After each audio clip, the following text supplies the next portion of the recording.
What up? Whoever happens to be in here. I don't know. I'm gonna eat this rice pudding real quick, because I fucking love rice pudding.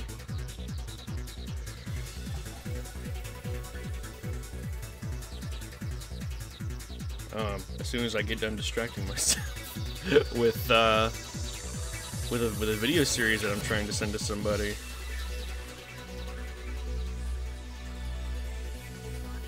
Dragon Ball FighterZ, there it is. I'm sending my one of my friends the playthrough of Dragon Ball FighterZ that was done by Super Couch Fighters, and it's so funny.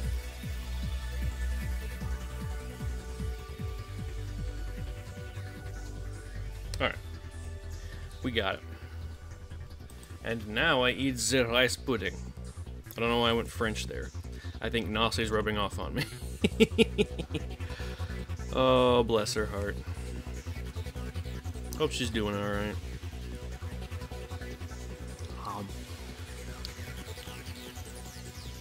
I wish they just made giant cups of these. I think this is one of the few foods that I would actually be willing to make myself. I love rice pudding that much. Normally, I am not willing to make any kind of food. I hate cooking because well, I don't hate cooking. I just wish it didn't take so long. And the outcome, at least whenever I'm the one to cook, never feels worth it. I don't know why. Like, oh, it took me half an hour to make that one thing, and it's gone in 5 minutes. The over-under doesn't really match up there. Like, yes, it's kind of silly to pull a fucking Fry from Futurama and be like, it took an hour to write, I thought it would take an hour to read. It's one of my favorite bits from fucking Futurama. It was the video about the Omicrons being mad that the single female lawyer show got canceled. Because their cable or whatever satellite picks it up like 1,000 years in the past, which is very cool. It's a very cool way to incorporate actual science into the episode, which the writers of Futurama have always been good at. Like, they've been so good at that for years. One of my favorite recent, relatively recent versions of them doing that was the episode where they talk about the 4 different dimensions: 1D, 2D, 3D, and 4D. And they like visualize it in like the funniest way. I wish I could remember the details. I just remember laughing very hard at it. And I've also been meaning to actually watch the newest season of Futurama. I just forgot that it exists. And I feel like that's what a lot of people did. They were like, it came out, everyone was happy for like 2 seconds, and then everyone forgot about it. I forgot about it. Until I started talking about Futurama. Ooh, that's still a little too hot. I have some lovely hibiscus mint tea that I've brewed, and it's fucking delicious. And the tea turns the water blood red, and it's fucking great. We love to see it. Oh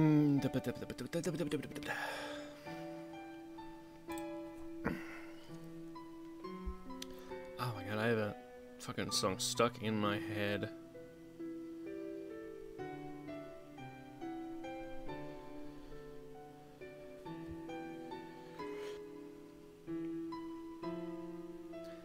I got a song, sorry, I got distracted again. I got a song stuck in my head. It's Mind Rider by Hail the Sun. It's one of the few songs that's like fairly obviously about sex, but the lyrics aren't explicit, which is kind of what makes me enjoy it. But also it fucking rips. It's great.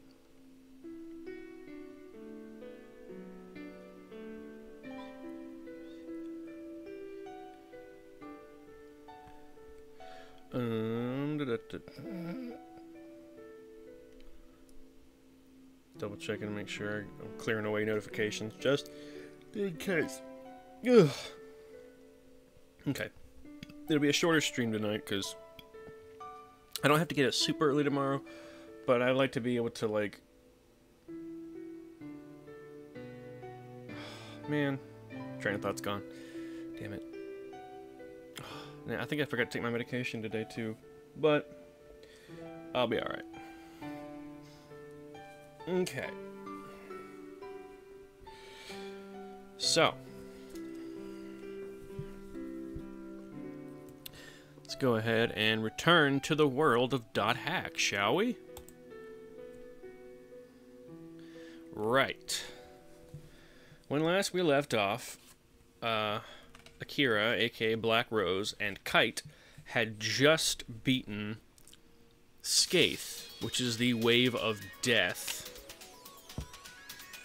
And thinking that they had done the right thing, right before they, the entire game world shook and several servers crashed.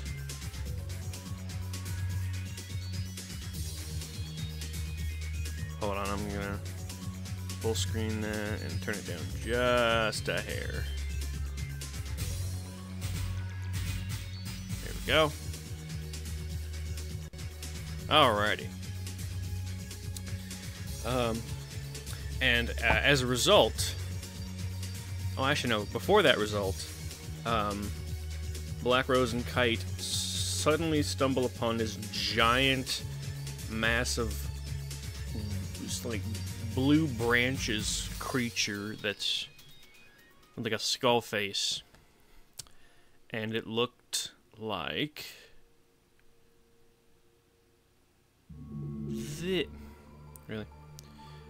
this.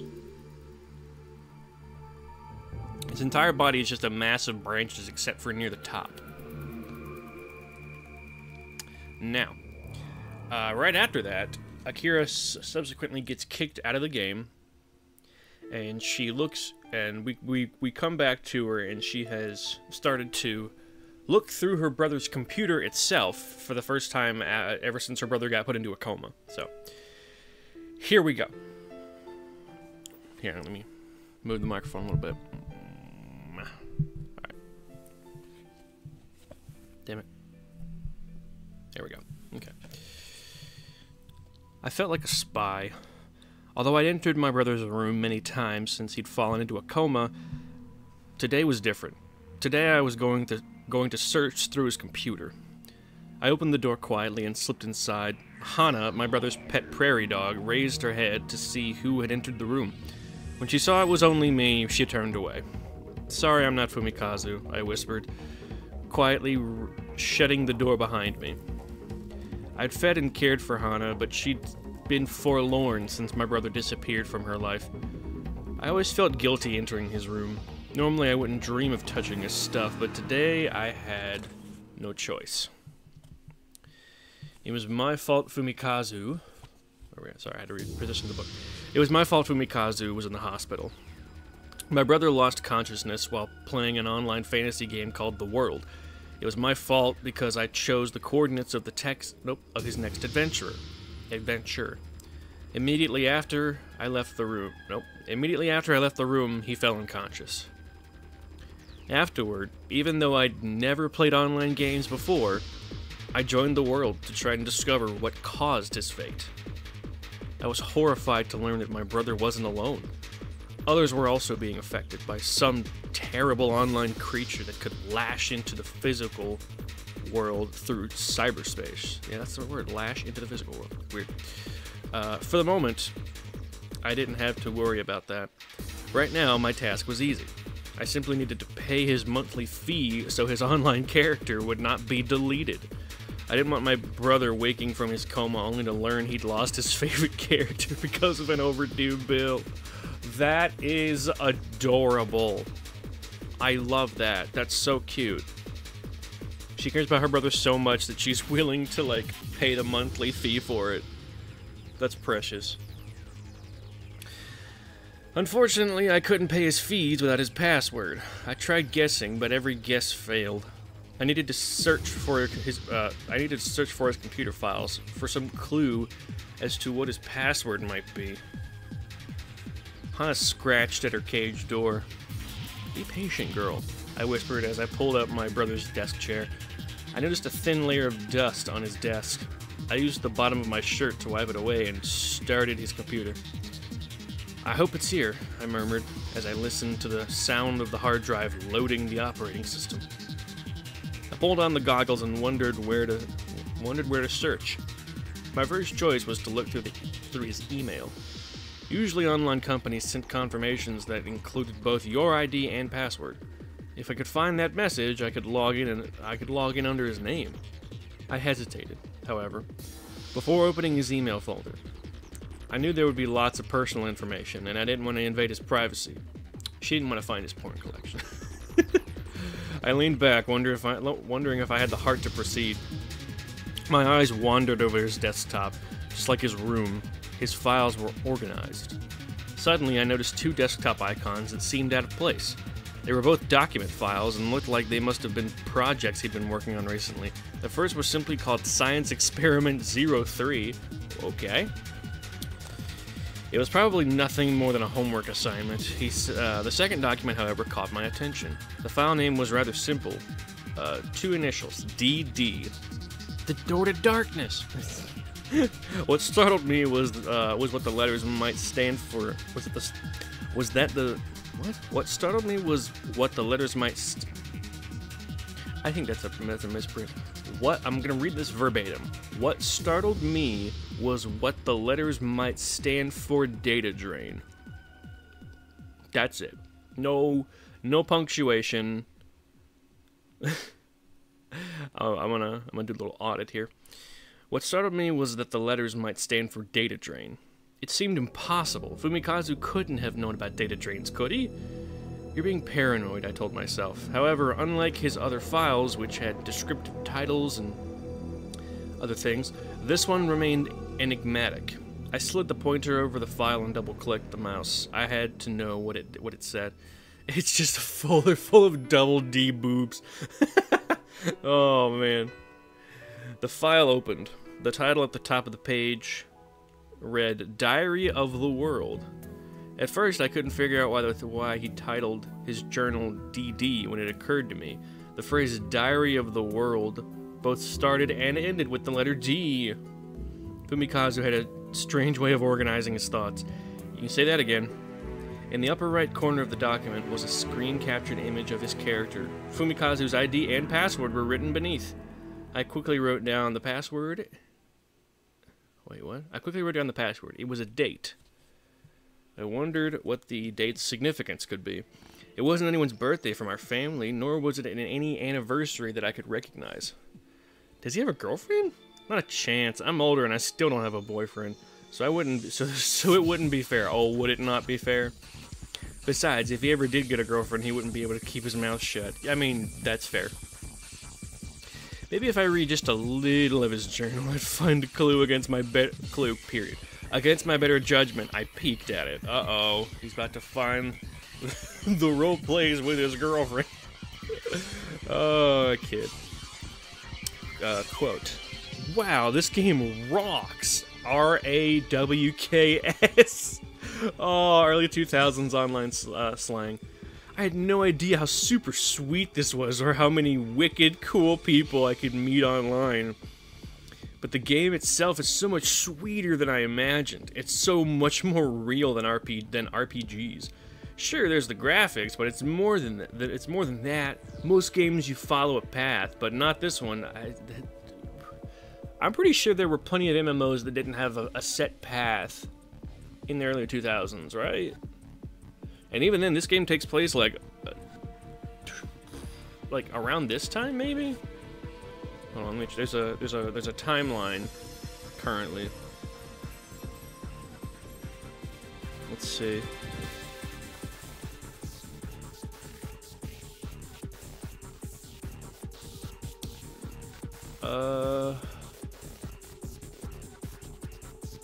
ARPANET, wow.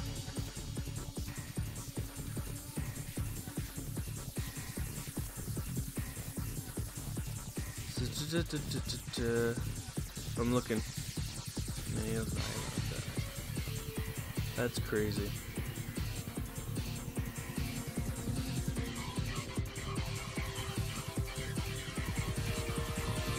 I'm looking for whenever the world the game started.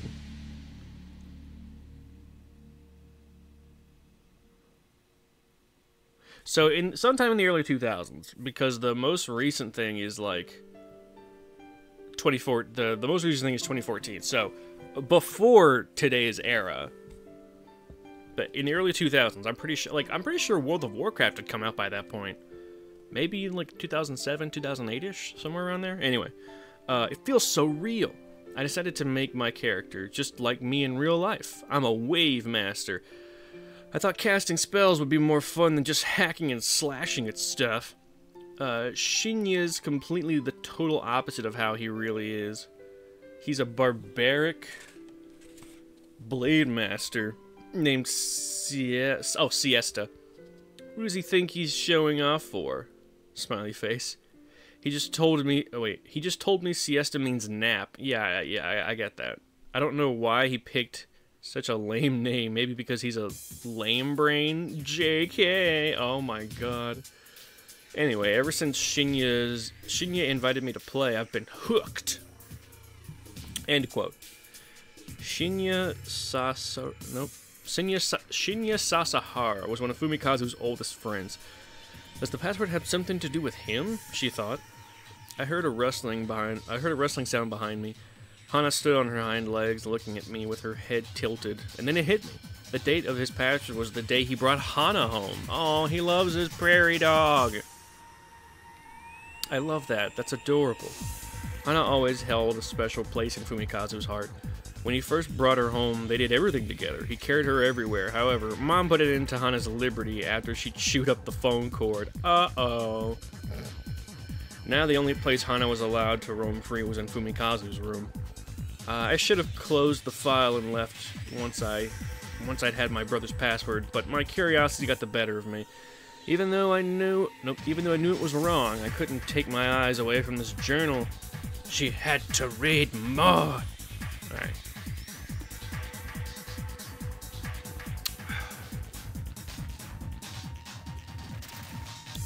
Alright. Quote, I exchanged member addresses with someone new today. I was playing alone and went to a level that was way harder than I expected. I guess he could tell I was a newbie and needed help because we formed a party and what? He formed a party and helped me finish the field. He has blue armor and long hair, and his name is Sieg. S-I-E-G, Sieg? Anyway, he was totally cool. End quote. I understood the significance of this first friend. For me, it was Nova and Chimney. Who knew how long I would have wandered around if they hadn't approached me and taught me the basics of the game. But who is Sieg? I felt like I had heard his name before. I actually don't remember who Sieg is. I feel like I need to turn the music down again. Oops.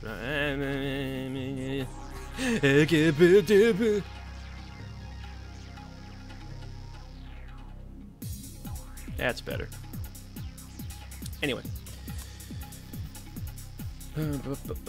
Start quote again. Today I went to a whole bunch of new places. In the last area, we met a half-dead blade master, so I healed her. She was really short and looked silly trying to swing her sword. Since it was so much bigger than her hair covered her face, so I don't really know what she looked like, and also that was a character model.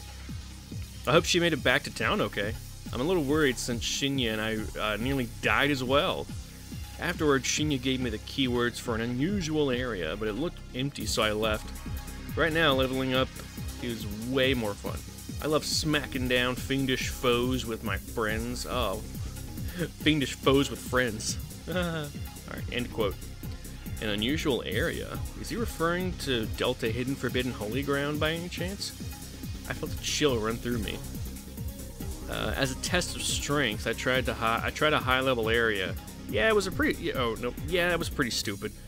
At the lowest dungeon, I met Haru, the character I helped the other day. She had made it down here, but couldn't make it back. What the fuck? J. Just the letter J and the period. But couldn't make it back, J period. Is that outdated internet slang that I'm missing? I don't know. We teamed up, but since neither of us had a Sprite Ocarina, we barely made it out of the dungeon alive. That's what you get for not being prepared. You always gotta bring that Sprite Ocarina. And I refuse to pronounce it as Ocarina. Oh, goodness. Continuing with the diary entry. Once we got back to town, we ended up talking for a long time. It was the first time I'd talked with anyone from the game about real life. I found out her own name is Chiharu.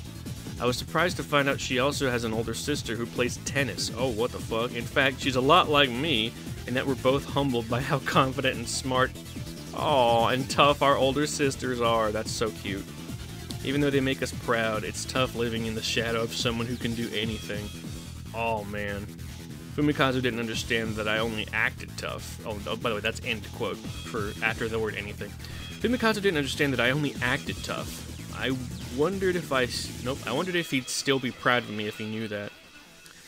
I learned that leveling up isn't the only way to have fun in the world. Sometimes it's cool just hanging out and talking, like in real life. I'd met a lot of different people, too. People I never would have met if I hadn't played the game. It made me wonder if I could have enjoyed the game so much more had I not started under these dire circumstances. Probably not.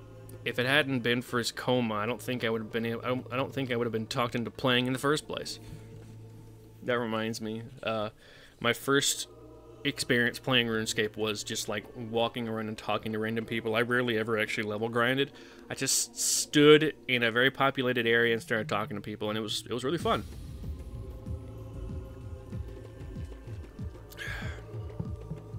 Which is weird, because these days whenever I play RuneScape, I don't want to socialize with people. I don't know where that desire to socialize went, but the desire to socialize in MMOs just, it's gone. It is gone. I'm just like, let me play the game by myself. Fuck off everyone else. Granted, I'll occasionally play with other friends, IRL friends, or just online friends, on the rare chance that we happen to play the same MMO, but that hasn't been a thing for years. Anyway, let's see. Oh, returning to the diary entry, I ran into a Blade Master and a Heavy Axe Man. They were looking for a Wave Master, so I decided to join their party. We had to go to an easier level because they weren't as powerful as me, but I thought I would help them. I thought I would help them out, just as Sieg once helped me. We almost died trying to reach the Gott statue. That's Gott spelled G-O-T-T, not G-Y-A-T. Oh my god, could you imagine if it was a Gyat statue? And the fucking hovering statue just has it just super caked up. Oh, that'd be fucking great. Okay, let's see. We almost died trying to reach the Gott statue in the dungeon's lowest level. Fortunately, we made it, but only after they let me rest to recover my SP. That's skill points, by the way. It was the only way I could heal us back to strength. But after our struggles, all we got was an item called a Golden Grunty. At least it sold for a high price, and I kinda liked playing so close to the edge. Flirting with death. End journal entry. The journal continued on about his adventures and how many times he nearly died in the game. I figured this must have been a boy thing. I wondered if he'd have been as excited if he'd known that someday the game would really bring him to the brink of death. Finally, I came upon another passage that caught my interest. Start journal entry. I finally saw them! A long time ago, Shinya told me about the descendants of Fianna who cleared the One Sin, a supposedly unbeatable event. The story's amazing. Anyway, I saw them. Orca of the Azure Sea is a lightly equipped blade master. Balmung of the Azure Sky is also a blade master, but he wears heavy silver armor and has wings attached to his back. I was surprised to see high-level characters like them in the Theta server. I wanted to talk to them, but wimped out. Nope, I didn't think they'd want to talk to someone like me. If I'd been a little braver, I might have gotten to know them. So, oh, end diary entry. End diary entry. So, Orca had felt that something was lurking within the game. Maybe they had come to the Theta server to investigate a lead. Yet again, I forgot to start recording. God damn it, I need to stop doing that. I'd never spoken to Orca, but from the vision Mia had shown me, I felt like I understood something of his character. He was definitely brave and selfless. It seems strange that he'd hang around such an arrogant ass as Balmung, but I'm sure they must have gotten along well enough in the game. What would Fumikazu think if he knew that I had talked to Balmung? Oh. Start journal entry. Today I formed a party, again with 2 new people, the most you can have in a group. I found out that they're dating in real life. Hey, the boyfriend is a twin blade named Mac, and the girlfriend was a wave master named Shua. I wondered why they invited me, but then I found out that the monsters in the area they wanted to adventure in are resistant to physical attacks, and they needed someone else with magic. The boyfriend kept jabbering the entire time when we were in combat. I think he was probably the same age as my sister, because he talked a lot about school and his part-time job. I was quite surprised to find out they live right here in the Asahi ward of Yokohama. During the conversation, I heard a strange giggling voice over the headset, but I'm guessing it was someone in the background where they lived. End journal entry. Had Fumikazu formed a party with Yuji and Shoko? I remember Yuji saying he'd named his character after the fast food place where he worked. Come to think of it, I remember them once yelling at me that they'd met Fumikazu online. I decided that I would ask Shoko about it the next time I saw her. The final entry was dated the day before Fumikazu fell unconscious. When I finished reading it, I felt like crying. Instead, I pulled myself together and turned off Fumikazu's computer. Hana scratched at her cage. I opened the cage door and she climbed in onto my lap. Like that. I'm alright, I murmured. I just want to be the big sister he's so proud of. Oh, cute. Everything depended on me. I had to work with the administrators to find an answer. Of course, it was the same administrators who had allowed the irregular monsters like the data bugs and Skaith in the first place. It made me wonder just whose side I was on. End of chapter. The next chapter is called Scattered Epitaph. I'm going to take another sip of tea. I accidentally bit my tongue hard last night, and while it didn't bleed, I feel like it's swollen a little bit. Ugh, good shit. I've still got Mind Rider stuck in my head. God damn.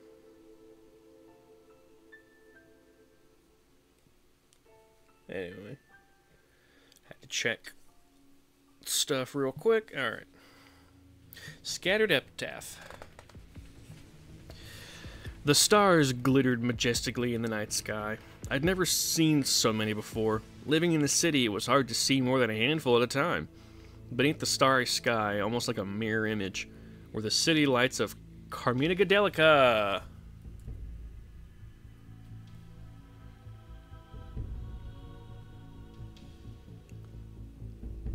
That would be this one.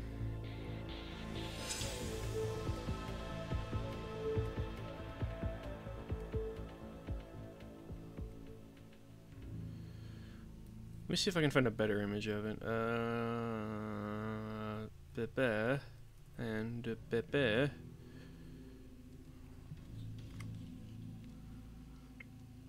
Carmina Gadelica.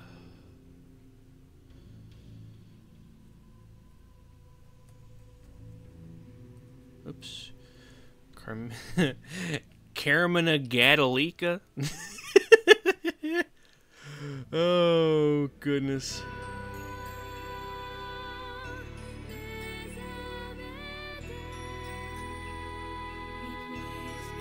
Copy.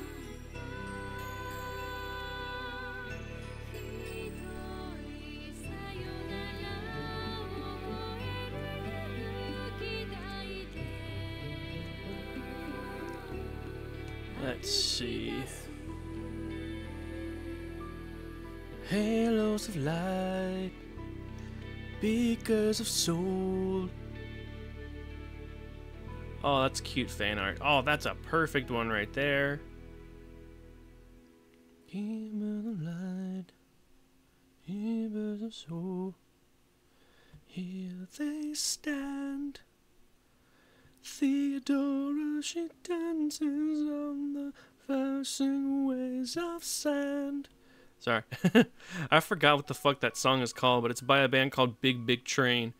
Beautiful band or band that makes beautiful music, I should say. Okay, let's see.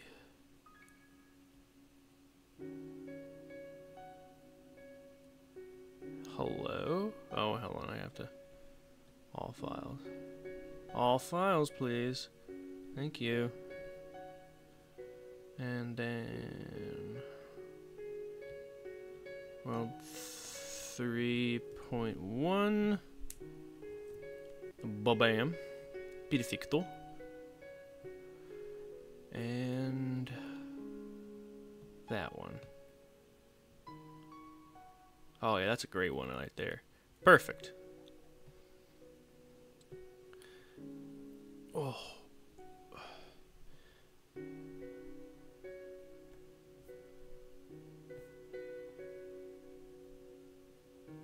What? Okay, fine then. 3A. And this will be... what? And this will be 3B. B.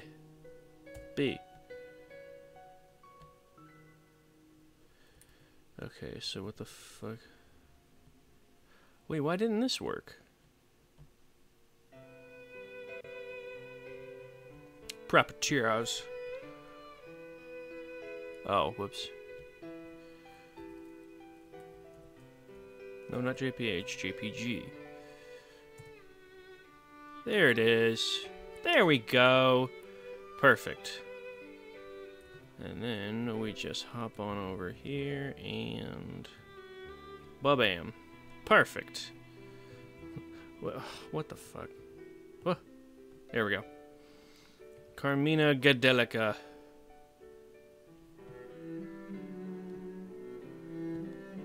Oops. There we are. Alrighty. Take a little break from the reading for a second. I had come to the Lambda root town on Leos's instruction. He wanted me to gather information from the local players in the area. Unfortunately, I didn't know what information was what I was supposed to gather.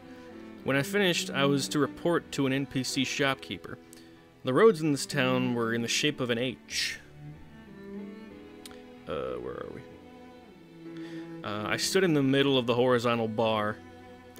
Just behind me, the Chaos Gate spun in circles. So, I think that this one would be a little more accurate. Because there's a horizontal. Because there's, it doesn't matter.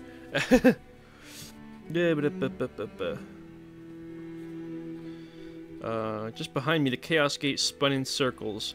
Looking down the street, I could see that one side was lined with shops, and the other side held a grunty farm. Near the farm, I spotted a local gathering place where PCs apparently congregated. I decided to move closer so I could talk to them, but what would I say? I approached a small group of PCs, but my courage deserted me. They walked past and disappeared into the gate. It didn't matter. There would be others. There would be others. Oh, goodness. I returned to the Chaos Gate, looking down the street of shops. I could see a place to buy weapons, magic, equipment, and even food. In many ways, it resembled a real small town with its many food stalls. Then I saw Kite walking down the street. I quickly caught up to him. Hey, did you get the email from Leos? I asked. Yeah, I talked to some people, but didn't learn anything. End quote. Me neither. You want to try talking to a shopkeeper? He asked. I shrugged. Okay. We formed a party and walked to the nearest shop. When we entered, the NPC roared, "You're late!" I nearly jumped. Most merchants welcomed you to their stores, but this wasn't a merchant. This was Leos. You, Kite stammered as well. Listen up. I have a new assignment for you. First, I want you to investigate the extent of viral contamination on the Lambda server. Give priority to protected areas. Protected areas? That means Leos knows that Kite can gate hack, she thought to herself. To the regular public, these areas appear to be undergoing maintenance, but the reality is that they have become impassable, Leos said. That's strange. I thought the systems administrators placed protections on areas. So, now we know that it's not the admins who are keeping people from entering the worlds. The different code word areas. But if even they can't pass through, then who put them there? More importantly, if they are losing control of the world, why don't they just shut down the system? She thought to herself. We still haven't identified the source of the problem, Leos continued. However, we already know how your irregular ability can break that protection, and you need this for gate hacking. There was a long pause as Leo handed Kite something. I could somehow tell that Kite was surprised when he looked at his item list. A virus core? He stammered. Isn't it impossible to obtain a virus core unless you data drained a data bug or a monster infected with a virus? How could Leos have obtained one? She thought to herself. There's no reason to be surprised. We successfully extracted this from a monster. We found its hiding place in the creature's data.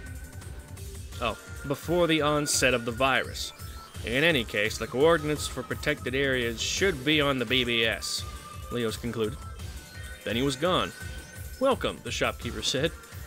BBS? What's he talking about? Kite asked. I don't know, I replied.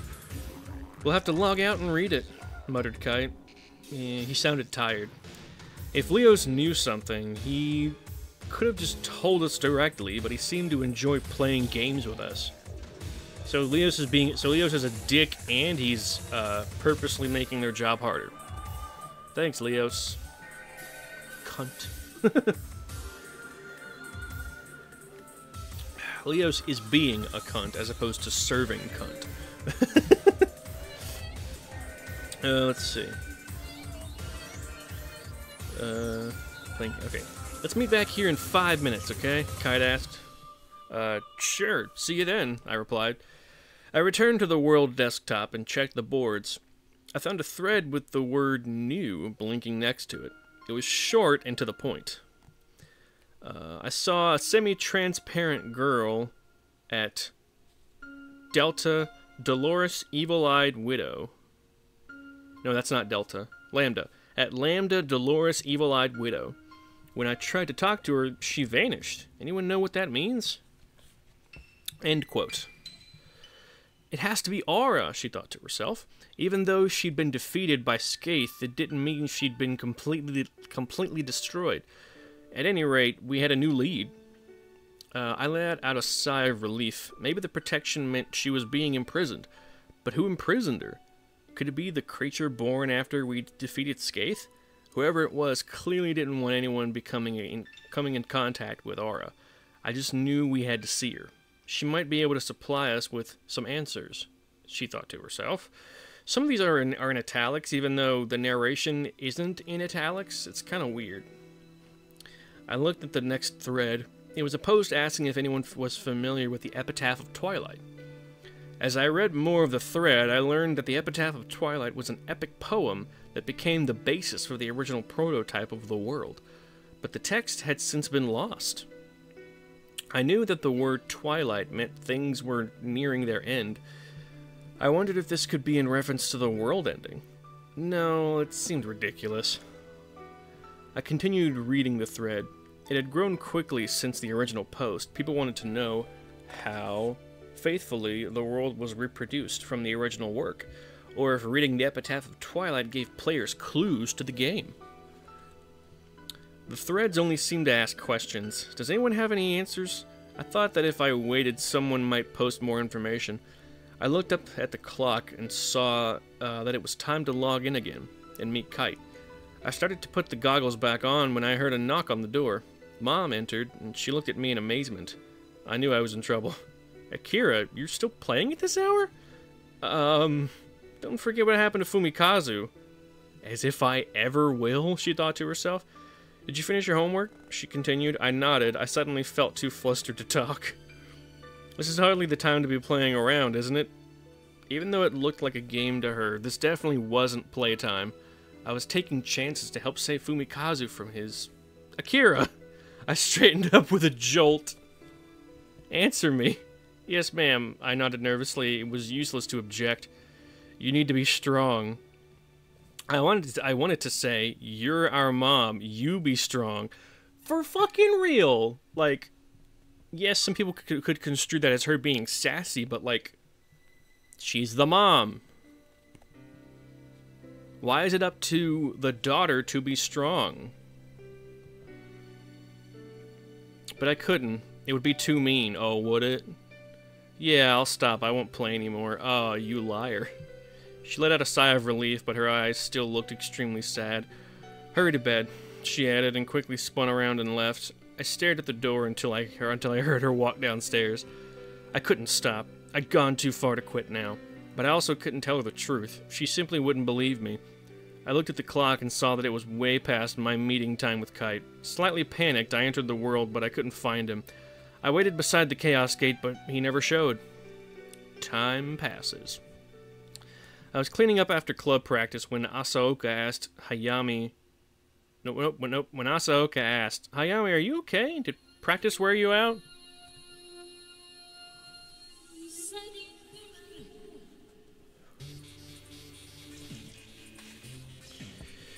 She looked really concerned. No, I'm fine. It wasn't practice that had worn me out, but the fact that I had hardly slept. I'd spent hours online researching everything I could about the Epitaph of Twilight. Kite never showed.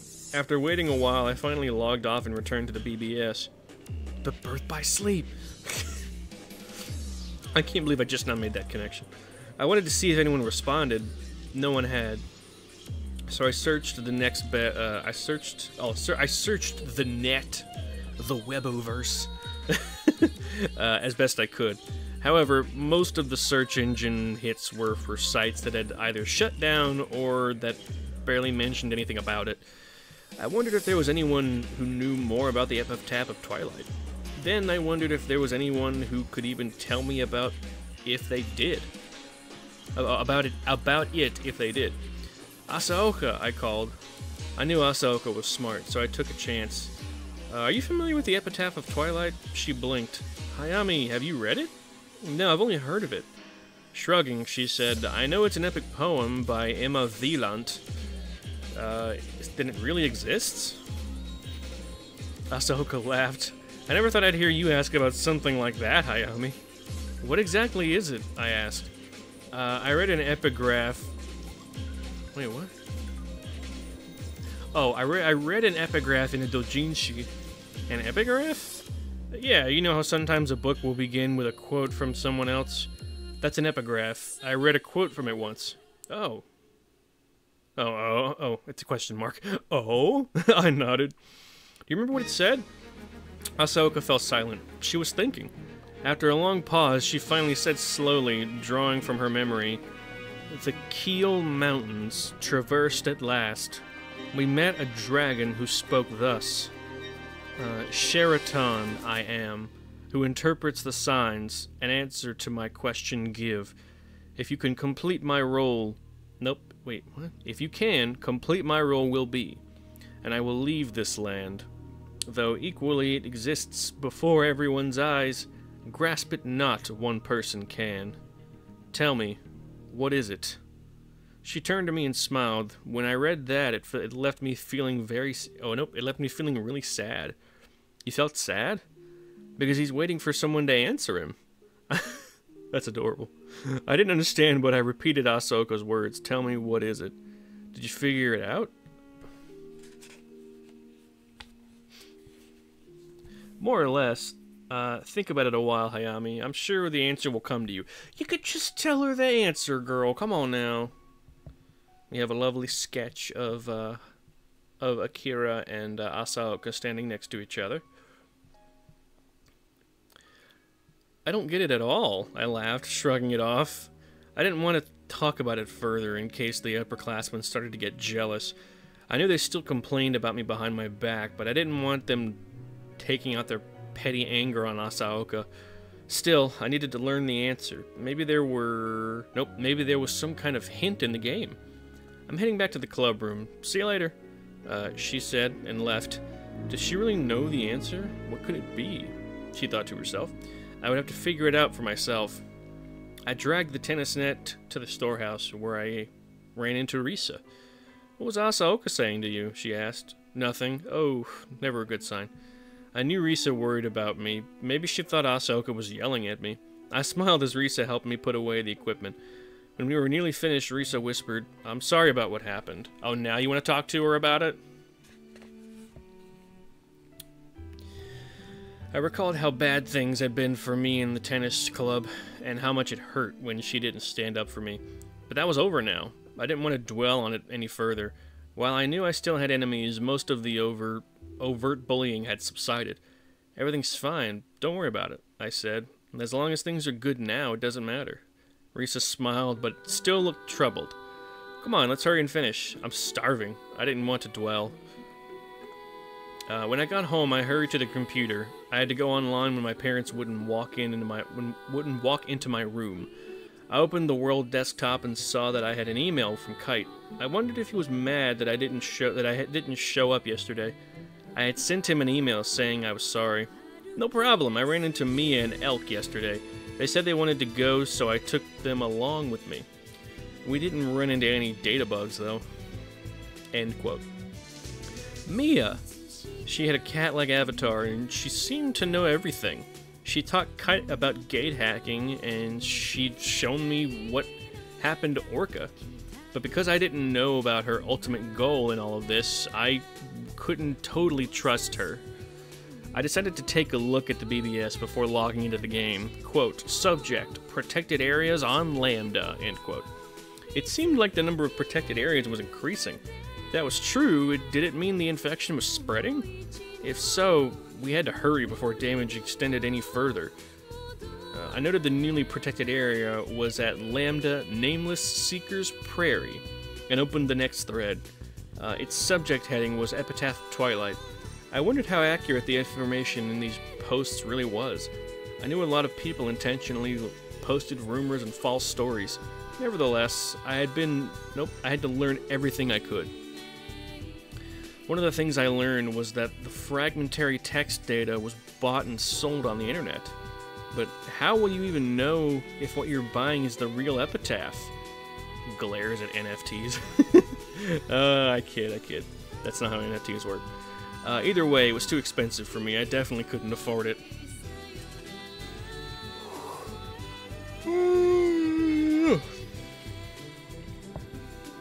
I remembered reading a fragment of it in a strange room. Though some of it had been unintelligible, one stanza stood out. Shunning the field broken by wave, the shadowed girl whispers, surely I will return.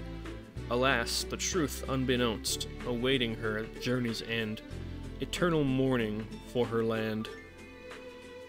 It didn't mean anything to me. I couldn't connect it to the world. Regardless, I had the day off tomorrow.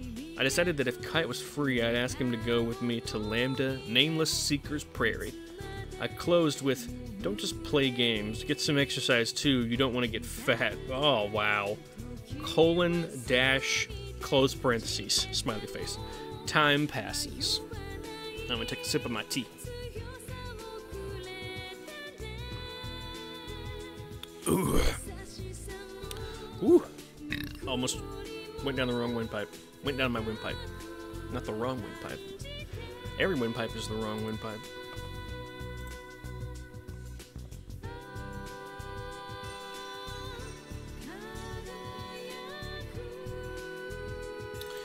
Okay. Alright, yeah, time passes. I headed for Dun Loirig because grunties were specific to each server. I hadn't seen my baby grunty in some time. Okay, so we're going back to Dun Loirig. Oop, that was it.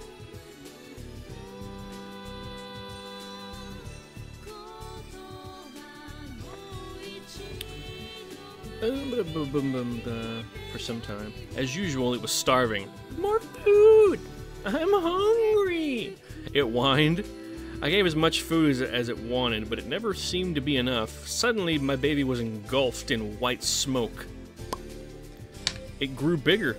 When the smoke cleared, I could see it had grown curly golden hair, and its skin looked silky. I remembered Nova telling me that there were 3 stages to a grunty's growth. I placed my cursor over it and saw its new name appear. It was now a noble grunty. Oh my god, in the game. Ugh. Sorry, I'm burpy. Ugh, excuse me. Anyway, in the game, the noble grunty is like the most common grown grunty you can get, but there are multiple different kinds, including like a one that looks like a skeleton. That's like the rare one, I think, or something. But you have to do it by feeding it specific ingredients that you find out in the field.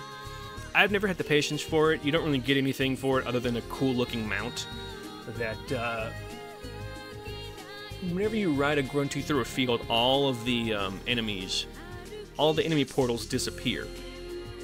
So you can just make your way through, just looking for stuff or whatever. Let me see, what was I going to say? Okay, so, the noble grunty has a bad French accent and calls you mon ami he refers to you as mon ami. It's like, oh, hello there, mon ami. Oh, it's so fucking funny. And whenever he transforms, you hear him go, amore! Oh, it's so fucking stupid. It's so dumb. Oh my god, it's so silly. Anyway. Yeah. Let me check how far along we are in.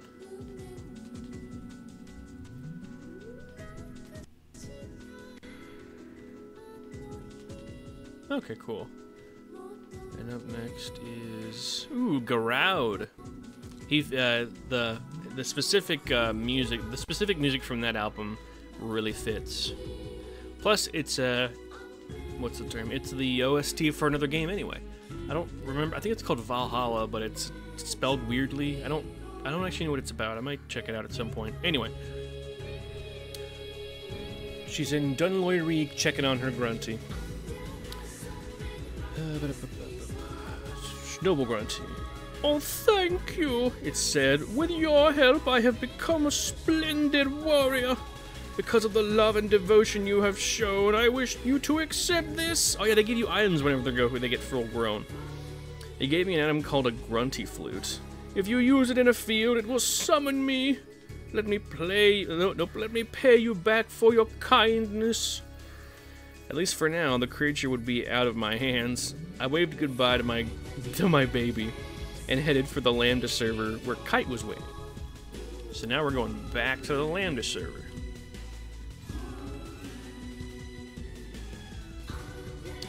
I think someone is standing right there, but I don't think it's a named character. Either way. Where Kite was waiting. Time passes. Hi, how did it go yesterday? I asked Kite. We didn't see any ghostly girl at Lambda Dolores Evil-Eyed Widow. And ever since the server went down, Mia's speech conversation has gone crazy. Kite typed an example of how the log recorded her speech. Oh, she starts speaking in leet speak and misspellings, like the thing she says has been a long time, but it's spelled like BIN space the AE fusion character. The word long is spelled correctly, hilariously. And then time is spelled 7-1 bracket forward and backward slash close bracket. Not bracket, but like the thing that looks like a lowercase L, but it's taller. I don't know what the fuck they're called, but those things. And then 3. So time is spelled in full. Here, hold on. I can actually type it out. It looks like. Well, I can't do the AE fusion, but I'll do it in my own way. Long 7-1. Oh, it's ad time. Good evening, VOD watchers. I hope you're enjoying it thus far. So far, it's been going pretty well. Where's the opposite ended slash? No way! There's no backslash on my laptop that I can find. Unless I'm just overlooking it for some... Ah, yep, yeah, there it is. Got it. Oh, I'm an idiot. There it is. Yep, that's it.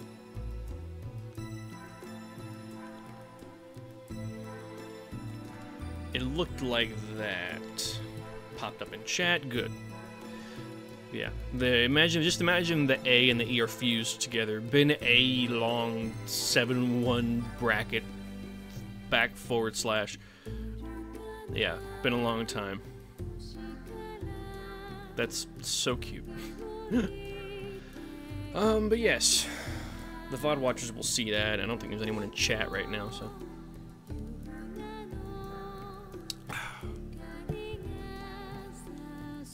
I don't know how I managed to, like... So, I don't know how this happened, or why, rather. But I had some kind of mouth spasm, and I clenched my teeth for like a fraction of a second. And it hurt like a motherfucker. So like I said, I'm surprised it didn't bleed. Or if it did, it didn't bleed enough to actually... that I could actually taste it. Either way. Also, I am all set up for my GameCube showcase starting tomorrow with 1080 Avalanche, baby. Actually, 2 snowboarding games. We'll do 1 hour of 1080 Avalanche, and then I will play through the GameCube version of Dark Summit, which I have already played on PS2, but I love that game enough that I'm willing to do it again. Love that game very, very much. I'll have to reacquaint myself with the controls. It's been a little while since I've done the GameCube version. Still. Great, great game. I think I picked up the GameCube version at like a secondhand store or a local game store. I don't know. I don't remember where. I think it may have been at a local used media store that also sells records and CDs and books and stuff. And record players. Either way, we are back. Alright. Let's see. Yes, she had it spelled like that. It will probably be fixed once they reinstall the Japanese speech conversion program, I said. More important, did you see the BBS? Kite nodded. I was thinking of going there now. You want to go? You bet, I replied. Can Mistral join us? He asked. I knew it could be dangerous, but she had fought Skaith with us and proven she had nerves of steel. Sure, she said. I ran into her earlier. I told her to meet us here. A moment later, Mistral showed up and joined our party. We'll have lots of fun today. She beamed as always. She was cheerful. We gathered in front of the Chaos Gate and waited for Kite to gate hack. It took a moment, and then we were whisked to Lambda Nameless Seeker's Prairie. We looked around. There were large splotches of rampant code, and periodically the screen inverted, causing a gut-wrenching grinding sound through the headset. That actually happens in game too. The screen goes inverted, and you hear like TV static for like a second. It's so cool. It's like, ksh. Anyway. Okay, I was worried I forgot to shut my door. Same mess, different place. Same mess, different place, Mistral commented. We found the dungeon in a medieval-looking castle. I wondered if we found a data bug inside. Oh, I butchered that. I wondered if we would find a data bug inside. Or something worse, like another Skaith. I took the lead and headed inside the dungeon. When we entered a large room in the deepest part, we saw a Wave Master adorned in a yellow robe, swaying before a magic portal. He reeled as if he were about to fall. The magic portal opened and a data bug emerged.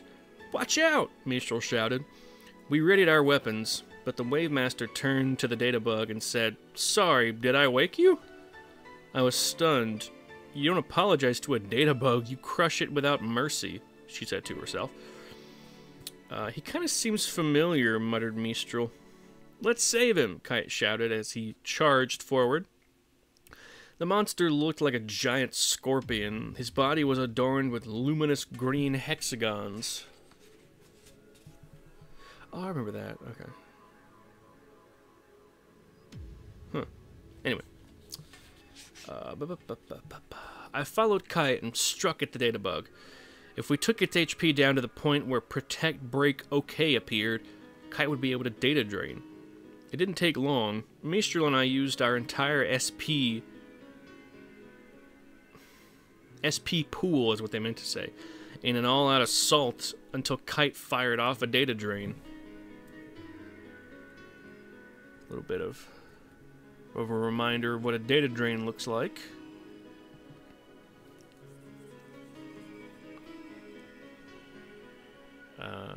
Kite shoots this string of code at the enemy. It shoots through them, and these little bits of code break out on the other side, and then they get absorbed by the bracelet, which are those virus cores. It's a virus. Alright, anyway. The green hexagons that were coiled about the data burst. Nope. The green hexagons that were coiled about the data bug burst away.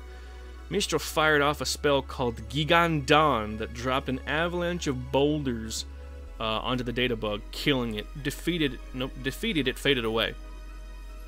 That's an example of when I said last time I mentioned that the spells in .hack were weirdly named. They didn't have regular spell names. Gigan Dawn is a rock spell. It's like rock, aka rock or earth spell. There's also nature spells, water spells, wind spells, ice spells. Instead of the usual 4 elements, there's like 6 or 7 different ones.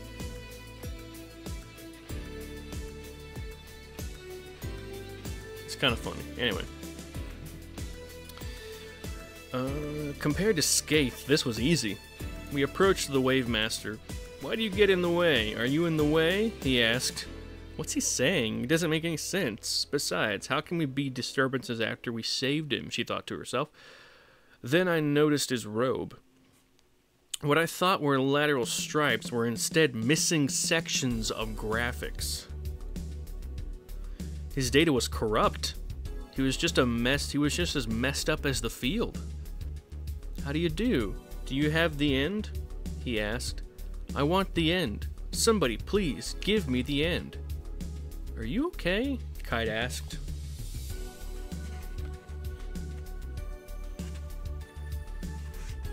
This is also like especially creepy in the game because of how low poly it is.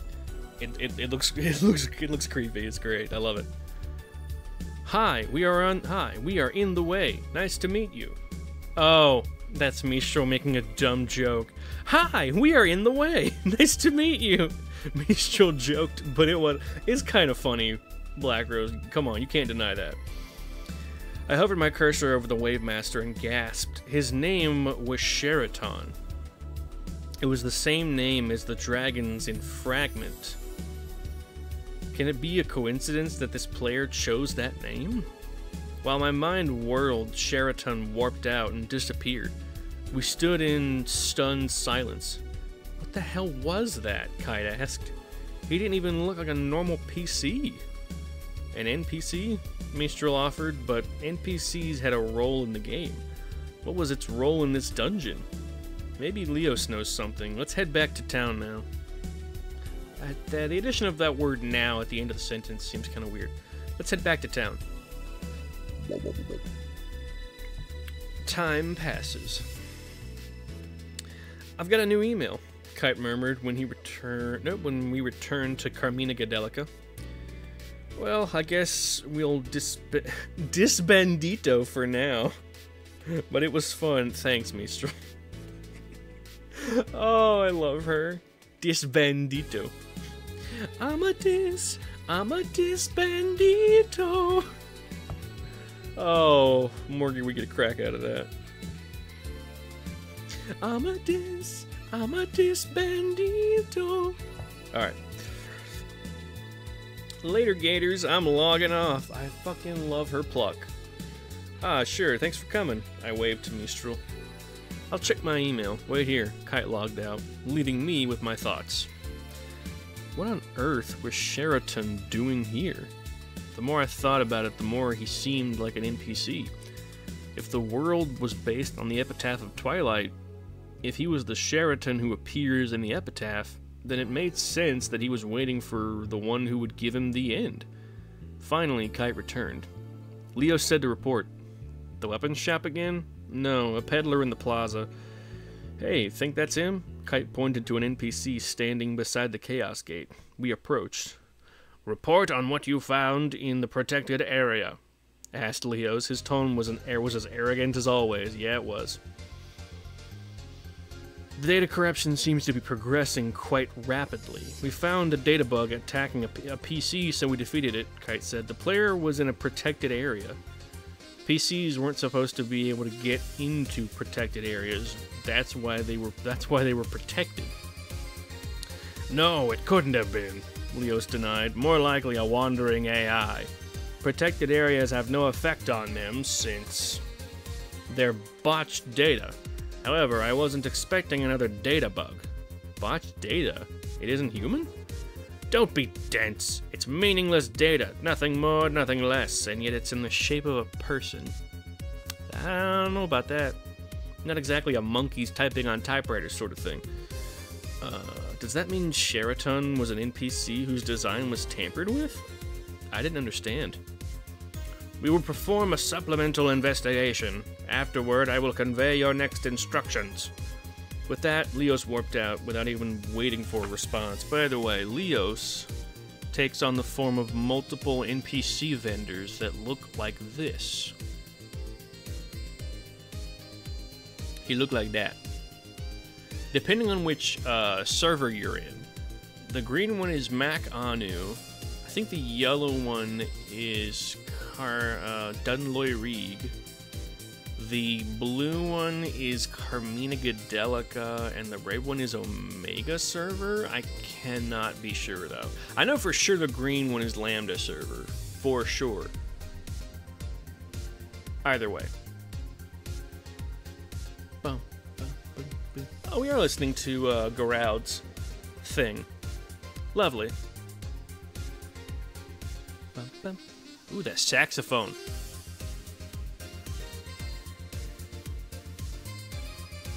Anyway, sorry. I was jamming there for a little bit.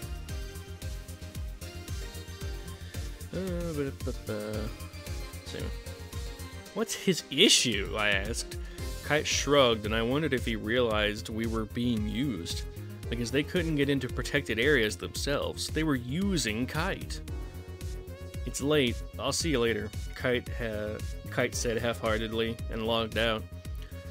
I sighed in frustration. Kite always tried his best to handle any situation, even this one. I took off the goggles and rubbed my forehead. Yeah, I didn't like being used as a pawn. I really felt I needed to tell Kite that. I typed a quick email. Quote, "Is it alright for us to go on like this? I get the feeling that Leos is just using us. I don't want to go on like this, do you?" End quote. I wondered how Kite would reply. Time passes. I couldn't get Sheraton out of my head. The next day I again headed for Lambda Dolores Evil-Eyed Widow. I felt certain Sheraton would be there waiting for his answer. As quickly as possible, I advanced to the lowest level. Just as I suspected, I found him. "How do you do? Do you have the end?" Sheraton questioned. "We met yesterday. Do you remember?" I asked. "I want the end. Please, give me the end." "Will you give me the end?" I extended my hand and gently touched Sheraton on the cheek. I thought back to the riddle.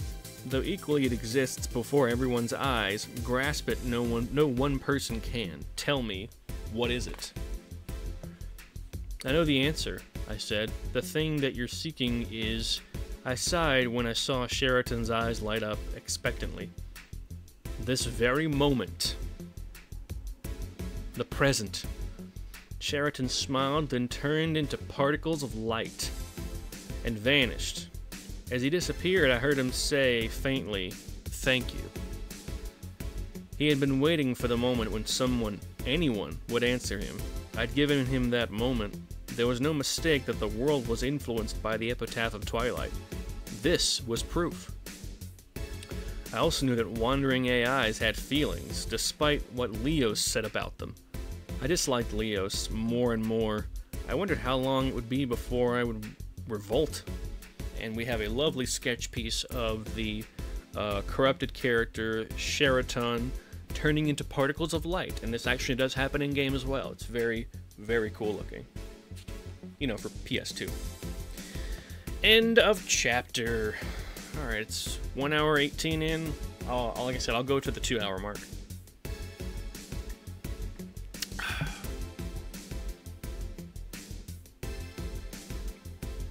This has been pretty good so far.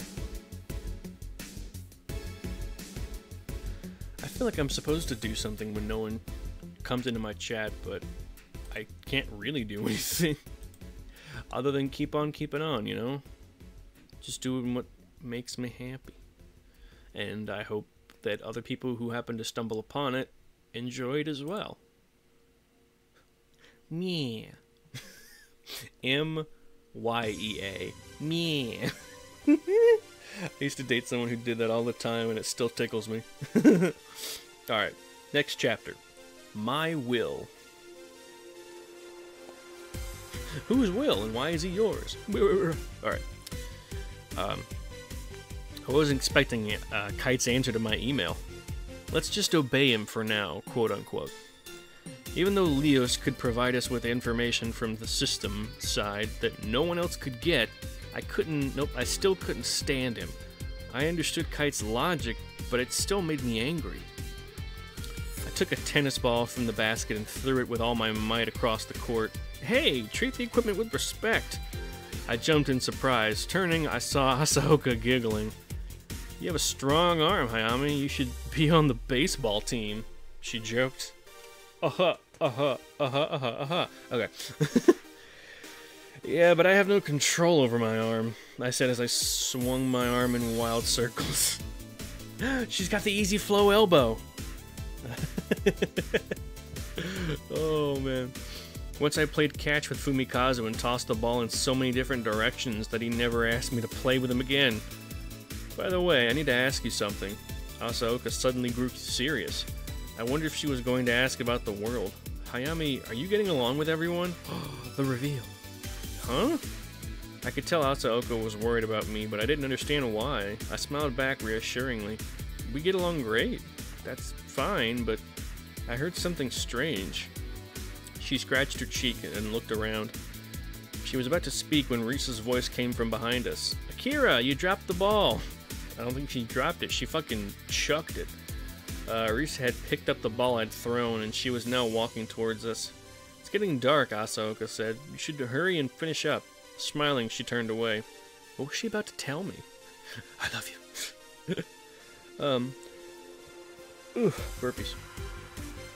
Once she disappeared into the thickening twilight, Risa grabbed my shoulder. "Hey, what's going on?" she said. "Nothing," I smiled, picked up the basket with the balls, and continued forward. "You're lying. Didn't she say something to you?" "No, she didn't say anything," I said. Risa hung her head in shame. "Isn't Asaoka the same?" Wait, what? "Isn't Asaoka the same?" Her voice shook. "The same as what?" I knew what Risa was trying to say, but I didn't want to go there. "Asaoka is a junior." "So?" I responded bluntly.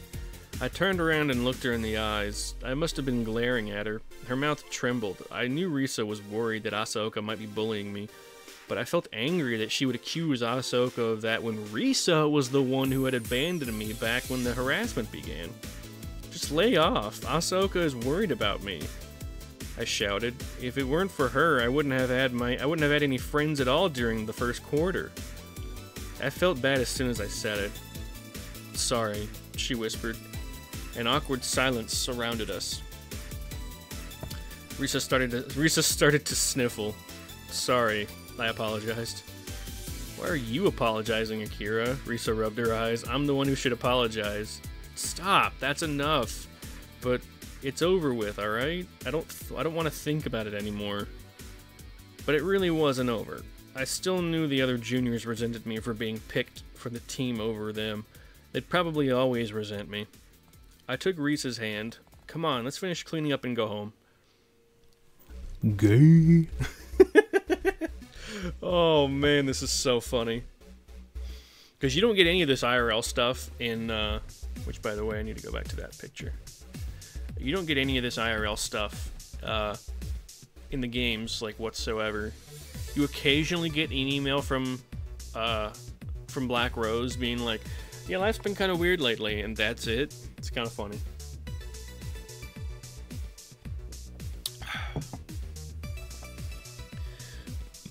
Okay. Time passes.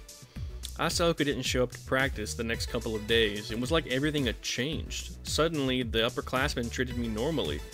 It was strange, but pleasant. Finally, the bullying had completely stopped. During lunch, one of my classmates told me that I had a visitor. Koura, the tennis team's captain, was waiting for me outside. I hurried to meet her. "Got a minute?" she asked. Sure." Koura walked away without saying anything else. I followed after her as she led me to the club room. When we arrived, she looked around to make sure no one else was there. Once satisfied, she sat down on a bench between lockers. "It's about Yuuko. She hasn't been to school in 2 days. I've tried calling and emailing, but she hasn't responded. Hayami, do you know anything?" I shook my head, wondering why she was asking me about Asaoka. Koura sighed. "Yuuko said that you were like a little sister to her, so I thought you might know something." "Little sister?" she thought to herself. "You know how she is." Koura continued. "She'd see you and say if I had a little sister, she'd be like Akira." "Maybe because I caused so much trouble," I mumbled. Now I realize why Asaoka was so worried about me. Who knows, but you're the one she talks to the most besides me. That's why I wanted to know if you notice anything lately. After a long silence, I finally told Koura about how strange Asaoka had acted the other day. When I finished, she thanked me for being so honest. As we left the clubhouse, thunder rumbled in the distance. "If it rains, will we cancel practice?" she thought to herself. I couldn't focus on anything all afternoon. As soon as class ended, I ran toward the club room. I heard Risa call my name, but I didn't care. Hold on a minute, she shouted when I didn't stop. I ran through the rain back to the clubhouse. Someone was already there when I arrived. Risa finally caught up. I motioned for her to be quiet as we entered. I could hear the voices of upperclassmen inside. "Do you think Koura noticed?" "So what? Shouldn't we stop now?" "Yeah, let's go back to Hayami." "No, this is more fun." I felt dizzy. It was my fault. They're being mean to her because she's nice to me. Asaoka's reaction was amusing. Amusing? What did these girls think me and Asaoka are? Toys? She thought to herself. My blood started to boil. As I took a step farther inside, Risa pulled on my sleeve. "Akira, don't," she whispered, shaking her head. "They're upperclassmen." "Who gives a shit, Akira? Risa? Goddamn." Yeah, so what? Because they're upperclassmen, they can do whatever they want? She was worried that they would return to picking on me, but I couldn't stand the way she had and let me... Wait, what? I couldn't stand I couldn't stand by the way she had and let someone else be bullied. Don't stop me, I told her. I'm going to. As soon as we entered the room, the room felt quiet. 3 of the upperclassmen, Igarashi, that's a long name, Kobayakawa, and Natori, stared at me. For a moment, they looked surprised. You're early as ever, Hayami, Igarashi said sarcastically. Today Hamaoka's early too. Laughed oh my god, so long. Kobayakawa. They were both juniors who had been chosen for doubles. We didn't hear you come in, said Natori sullenly. She sat between the other 2. My hands tightened into fists. I heard you? Hell yeah, I'll get a sketch of Akira telling them bitches off. What? Natori said. Stop it, I demanded. Natori stood up and took a step forward. A sneer formed on her lips. Stop what? Stop what you're doing to me and Asaoka. Natori glared at me. I stared back. I knew that if I looked away, I'd lose. Lose what? It's not a fucking game. Hadn't we already stopped picking on you? Natori laughed. Igarashi and Kobayakawa looked pale. See, I said we would stop. I said we should stop. Igarashi's voice shook. I'll decide when we stop. Natori spat back. Then she pushed past us. Wait a minute. Risa caught Natori's arm. Don't you think you're making a mistake? No. She shook off Risa's hand. Natori glared at me. I'm sure it's no coincidence that you got picked when your dad happens to be a teacher. He doesn't even teach at the same school, though. It's not true, Risa shouted. I knew my dad would never pull any favors like that. It wouldn't be fair. Natori shoved me hard. Kobayakawa caught me as I staggered. Natori, you've gone too far. Oh, now it's too far? Kobayakawa yelled. Natori slammed her fist into the locker. You said you couldn't believe it either. Akira's practiced more than anyone else, Risa shouted. She practices on her own all the time. No one works harder than she does. She was chosen because of how good she is. I know because I have watched her. The upperclassmen fell silent.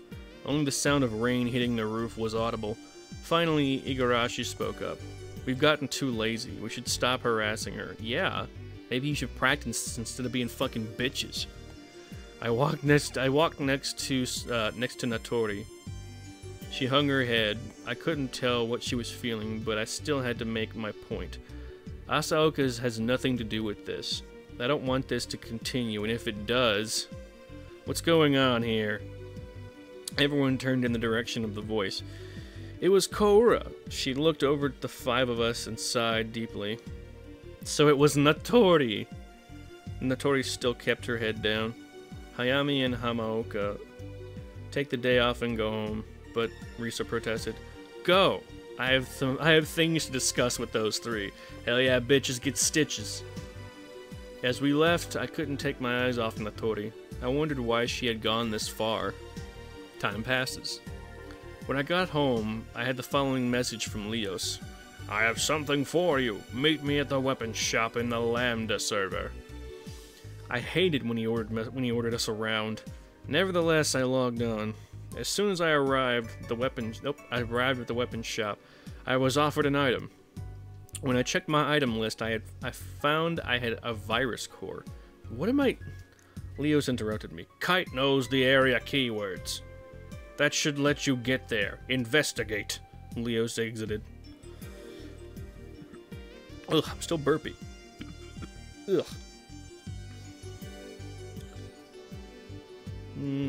I waited for Kite in front of the Chaos Gate. At this time of day, I expected him to log in any moment. For now, I'd go along with Leos. It was the only thing I could do. At least that's what I kept telling myself. But I wondered if it was the best course of action. Hey! Suddenly, Kite appeared before me. Leos, I was reacting to a sketch piece of a character whose name it's Elk. It's Elk, and he is a precious baby boy. We love Elk.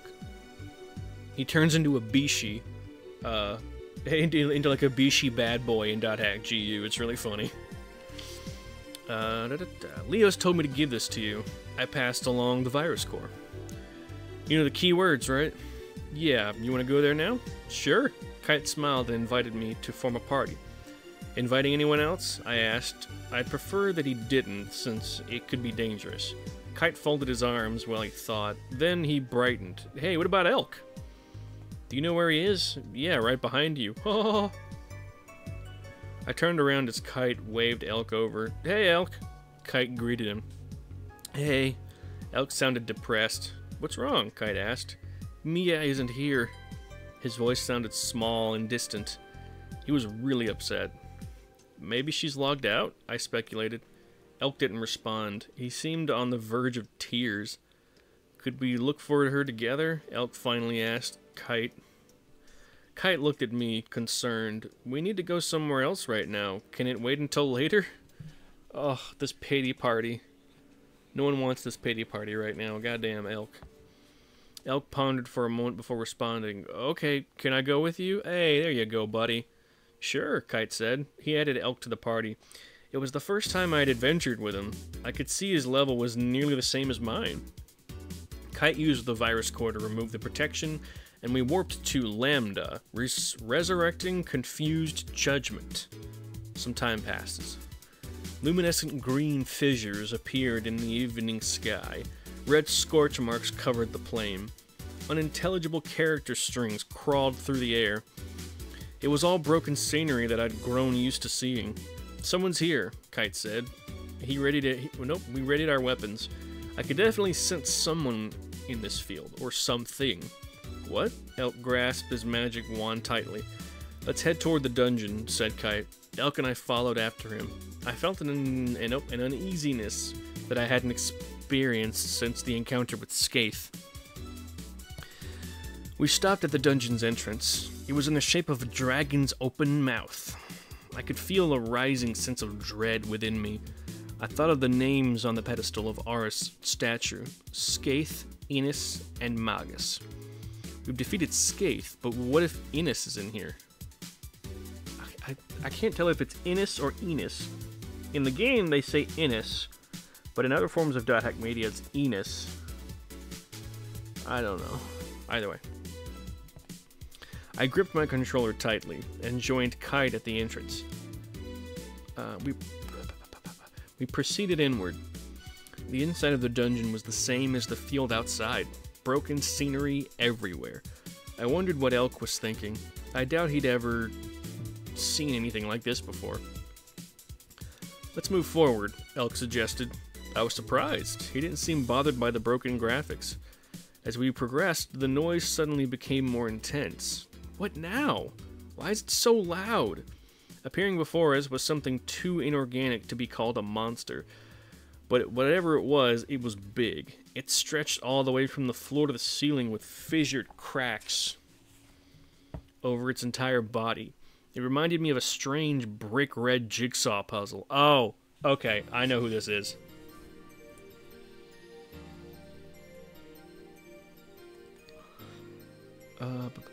Where is it? Jigsaw puzzle. That's it? That's the cause? Muttered Kite as he ran toward the monster. Kite's surprise didn't affect his attack. He used staccato, a skill only available to twin blades, that allowed them to slash an enemy at high speed. The monster's color changed to blue. Inside it, a strange red character crawled toward the surface. I tried to look more closely, but the monster returned to its original color and then disappeared. It ran, I said. Where'd it go? Asked Elk. I bet it's further in the dungeon, Kite shouted. Follow me.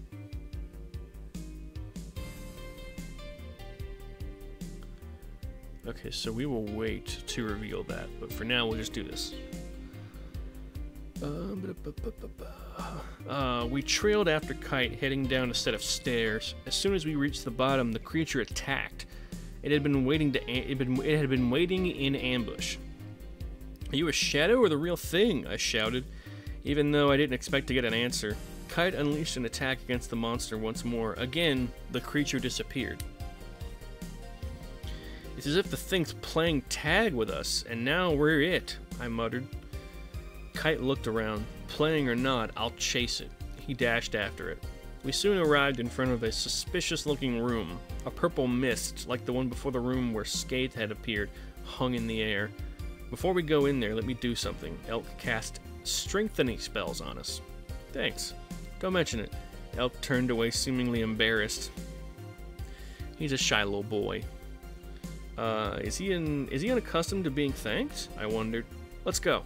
We crossed into purple mist and entered the room. It was pure white. And loud,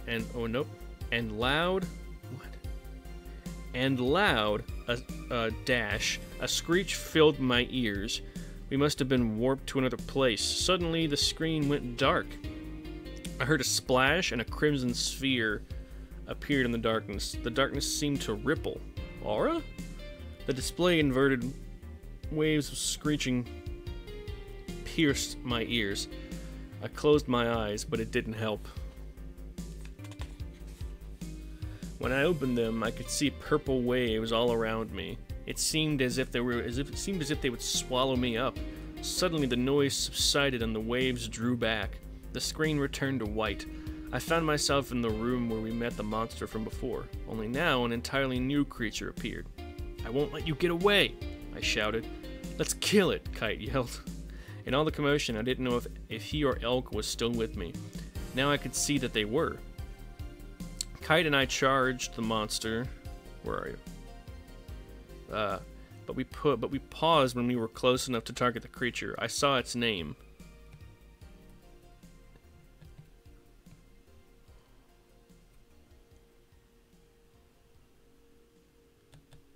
Innis, whatever. Phase 2. The Mirage of Deceit. Innis? Then what the hell was that thing from before? Kite must have been thinking the same thing. He yelled, "Right now we fight this!"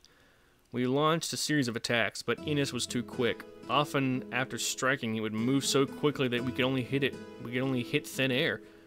"What is this thing?" I asked. "All we can do is chase it." One moment Innis stood before me, the next it was behind me. I used a speed charm on myself and Kite. It allowed us to move faster. Hell yeah, brother.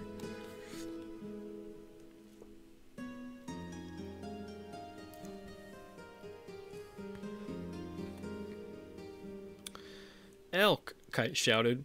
Had something happened to Elk? I looked at the bottom of the screen. Above Elk's status bar were several icons indicating abnormalities.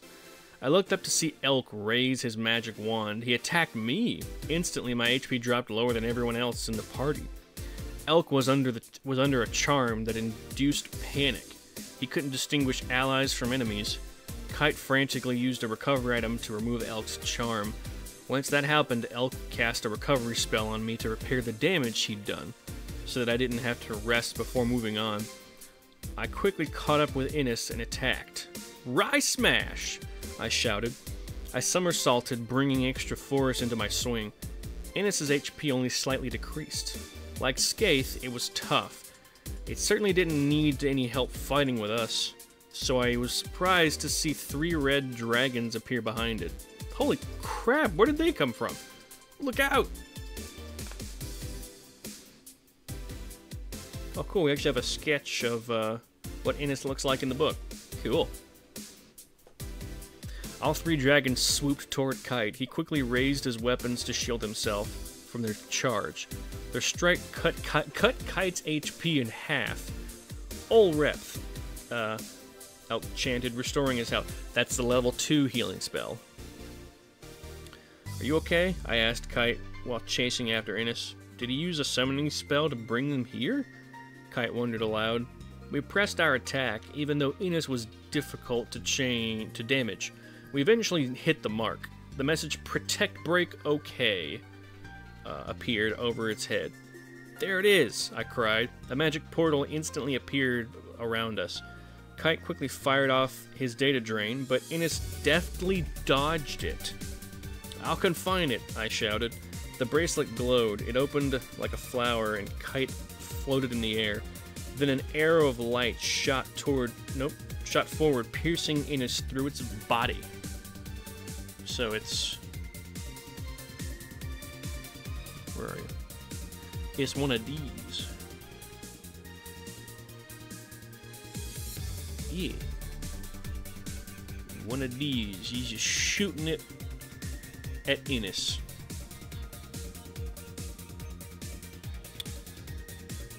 Innes transformed. As with Skaith, Innes' substance now changed to stone. It was actually 7 stones of various size joined together. We've come this far, just a little more, I cried. I attacked Innes with my sword, while Elk continued his magical barrage. Kite rushed over. I got an item. Huh? In the middle of combat? Kite rejoined the fray. I'll tell you later, but the item's name is Segment 1. Innes' movements were as nimble as they were before the data drain. Luckily, now that we were skilled in chasing it around, we brought its HP down surprisingly quickly. With another rumble, the stony Innes collapsed. At least it was over. Or was it? The display turned blood red. We defeated Skaith and Innes, though next one would most likely be Magus. But, ugh, damn it. How many more after that? How long will I have to keep fighting before Fumikazu can come back? I felt exhausted just thinking about it. Suddenly the sound intensified. Only this time it was a loud roar, like the wind of a hurricane. Is another creature coming at us already? Just as quickly as it began, the screen returned to normal. We had been warped back to the dungeon. What happened? I asked. No one answered. Let's get back to town, Kite suggested. Yeah, Elk agreed. Elk was surprisingly calm. Considering what we just went through, maybe it's because he's still worried about Mia. Come to think of it, I had never seen Elk without Mia before today. They must have been close. We finally returned to Carmina Gadelica, but when we arrived, the place looked empty. There wasn't a single other character in the Lambda Root town. Where is everyone? I asked.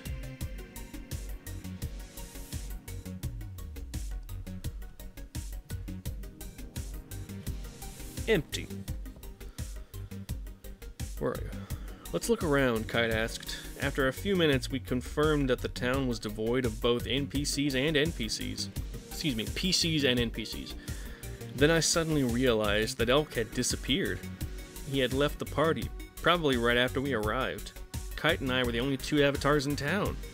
We returned to the Chaos Gate where Leos was waiting. It looks like you've done it again, he glared. Where is everyone? Kite asked. We had to shut it down, Leo said. Shut what down? The town?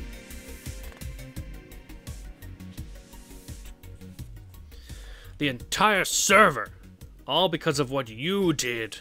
It's your fault we're going to be drowning in customer complaints, so weh. Leo shook his head. I told you to investigate. You're not supposed to act beyond your instructions, do you understand? That is an order. Leos looked disgusted as he warped out. What a fucking dickwad. I can't believe that idiot, he screamed. We just defeated Innes. That should make everyone safe. Isn't that good enough? Yeah. Kite looked at his bracelet. It's not your fault, I assured him. You're right. He smiled weakly. I'll see you later. He logged off. I looked up at the sky. Even though I knew the stars were only graphics, I still found them comforting. They helped ease my rage. Despite all her rage, she's still just an MMO character in a cage. We only went there because of your orders, I thought. You told us to investigate and we encountered Innes, so we fought it. That's all we did. Then we return and get yelled at. I'd had enough. We weren't soldiers or pawns. I hadn't come this far to be used. I decided I would no longer obey Leos. Let's see. We may have time for one more chapter, depending on how long it is. Couldn't hit the okay.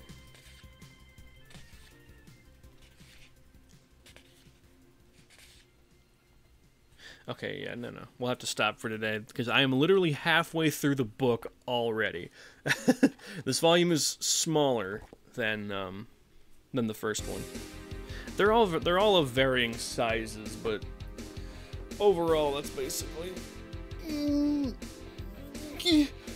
that's basically it. Ugh. Well, while we're waiting for another 15 minutes or so, let's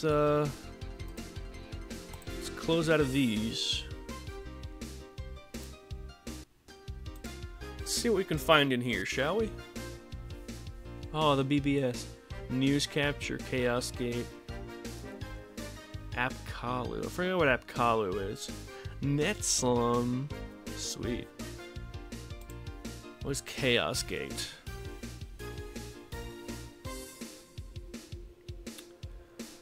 Welcome to Chaos Gate BBS. Is a place for community discussion. Oh, it's a community discussion board. Oh wow. The most recent was from 2014, 10 years ago. Wow. That's crazy. I like that. Chaos Gate BBS.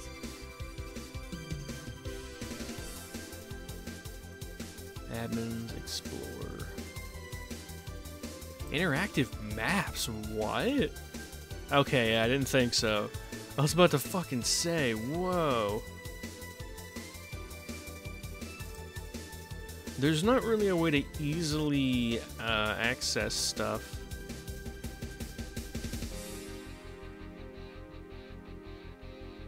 There's the main games and novels. What the fuck is that face? I-10.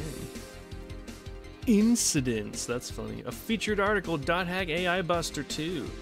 I have the first one, I haven't gotten the second one yet. Oh, someone made a little sprite art of Mistral. I don't know why I was blanking on that.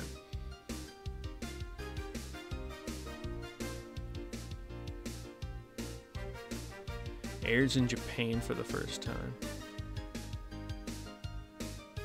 Oh, this is weird. Beta testing of Fragment begins. Released in Haseo becomes known as the Terror of Death in 2017. That's so funny. Entrance becomes Emperor of the Demon Palace. Oh, that's so stupid. And funny. I don't know if this wiki has been updated in a while. I'm glad it's still here though. I'm very appreciative that it's still here. Let's check and see what all they have on the world. Oh god, I fucking hate that picture of the Grunty. It's so sad. Descendants of Fianna, the Dot Hackers. That's so funny. The World R1. That's the original version of the world. The World R2 is for .hack GU. There's that silly ass gif of Haseo wiggling. People really love to cutify like edgy characters for some reason. I will never know why.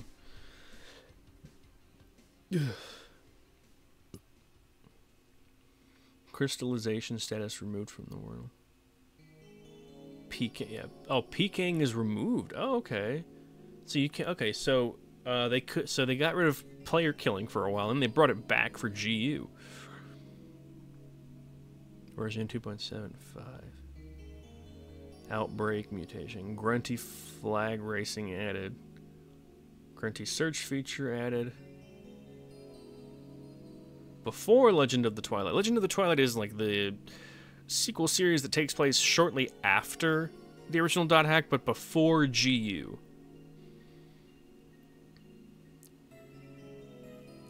Dungeons. I want to see if I can find any images of the dungeons from the games. I don't think I can. Of course. Everyone's fucking obsessed with the World R2, but it's not that good in my opinion. I mean, it's neat, but I don't know. I always felt like the World R1 had more substance to it. That may just be me though. Emma Velant, Epitaph of Twi'let. Oh, the World RX. And the World 4th Era. That's funny. What's the World RX? I forgot about that. The World RX Revision X was a sequel to the World R2, released in the year 2020. Originally, RX was a handheld version of the World that runs on PCOM. Incorporates a guild system. This appears authored by the delivered to. Oh, it's from an anime. Okay. Weird. I remember Bordeaux. Ugh, I really wish that they released .hack Link in the US. Ugh. One of the few PSP games I would love to have if I could speak Japanese. What else do we got? Hey, the World, the fourth. What the fuck is the 4th Era?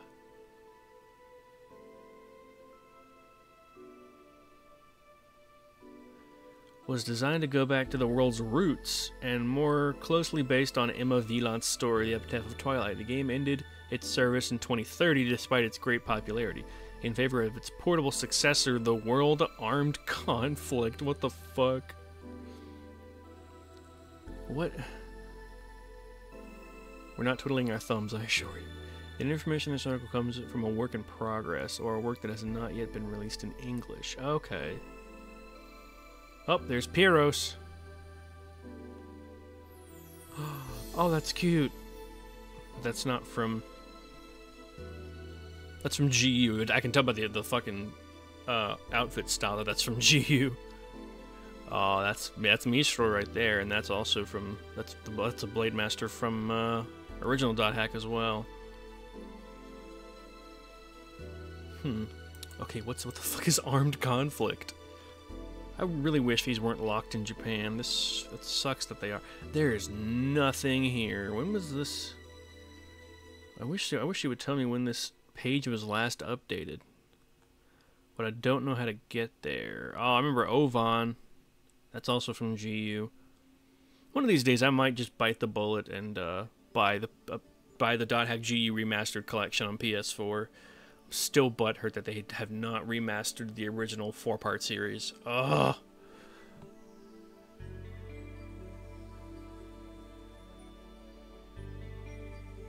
It's so weird that like you can't quickly access the games or anything from these top things. You have to go back to the main page. It's almost as if like this was designed to be a fan community first, and then an informational wiki, which is very strange. Coma victims, oh my god. Errors, liminality, Easter eggs, mistranslations, prototypes, timeline. Oh, actually, the timeline might help. Holy shit. Dominique de Mirabeau was born in Strasbourg, France. She was raised in the household of her anthropologist aunt. Second World War begins. Why is this chronicled? Dominique participates in socialist demonstrations. What in the fuck? Dominique gains fame for founding the pacifist anti-battle movement. She becomes a professor at the University of Paris. Emma Wieland, or her real name, Erna Uhlenhuth, was born on August 8th. Dominique retires from her position in the University of Paris. Why is Dominique in this story at all? Dominique, as a French ecologist, published a paper, Stoned Ape Theory. Oh, that. Okay, I remember that. Ultimate is established. Ultimate Corporation, yeah. Masato Indo, Ovan's player, is born, which is really funny. Tomonari Seigen-kun. Oh my, it's even giving the fucking birth dates of some of the characters. That's adorable. Aw, Kai was born in North America. Kai was born in 1996. I'm older than him. Ah, I was born the same year as Akira. Cool. Orca's player is what? Orca's the same age as Kite? No way, right? Emma meets and befriends Harold while studying what? Anthroposophy. I think you mean anthropology. I don't know. Elk. Elk and Indran's player were born in 1997, baby boys. End of the 20th century. Sora and Haseo's player are born in the year 2000, which is really fucking funny.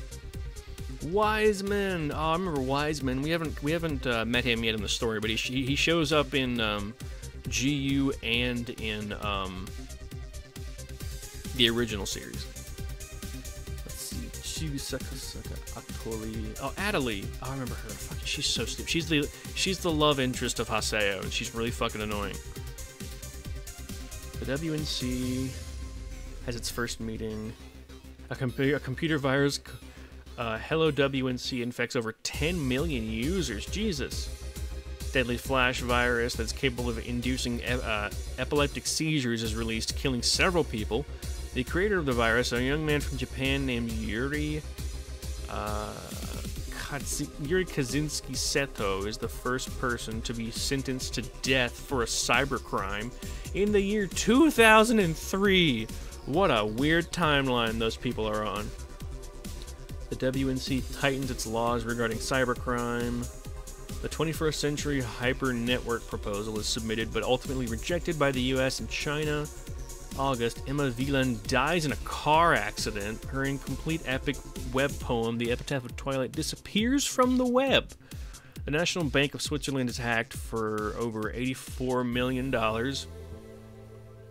Aina Indo, Masato Ovan. Oh, okay. Ovan's sister's born.